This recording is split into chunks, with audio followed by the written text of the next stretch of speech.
Leclerc est 2/10 plus rapide que Sainz, c'est clair et net, selon Tost. L'ancien patron espagnol évoque aussi ses pilotes actuels et le cas Ricciardo. L'Autrichien de 66 ans a supervisé l'arrivée de Sainz en F1 aux côtés de Max Verstappen en 2015. Après près de 3 saisons avec Toro Rosso, l'Espagnol a rejoint Renault en octobre 2017, puis McLaren en 2019. Et enfin Ferrari en tant que coéquipier de Leclerc en 2021.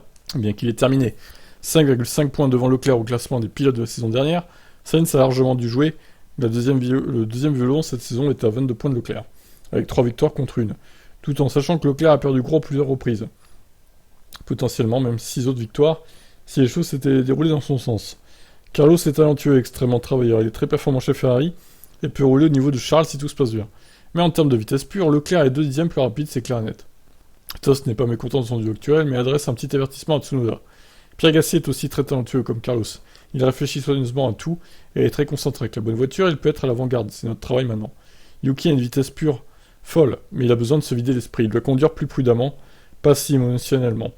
S'il peut faire ce saut au prochain niveau mental, il peut devenir un grand pilote, mais contrairement à Pierre, c'est à lui de jouer maintenant. Tost a enfin donné son avis sur un ancien de Toro Rosso Red Bull, actuellement en grande difficulté, Ricciardo.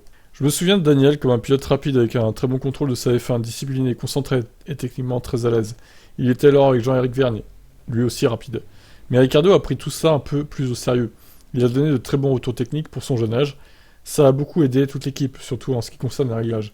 Je suis donc un peu étonné de ce qui lui arrive, car techniquement il comprend une F1 de A à Z, et sait s'adapter au mieux à son pilotage. Eh bien oui, bah écoutez, on est tous étonnés, hein. De toute façon là, Ricciardo, depuis 2021, depuis chez McLaren, son arrivée chez McLaren, il est l'ombre, il n'est plus que l'ombre de lui-même. Donc est-ce que ça va se régler? Est-ce qu'il va se faire virer au profit de Piastri? Le mystère reste entier pour l'instant. Il va évidemment finir 2022, mais après, quid de son avenir? J'espère qu'on le saura assez vite.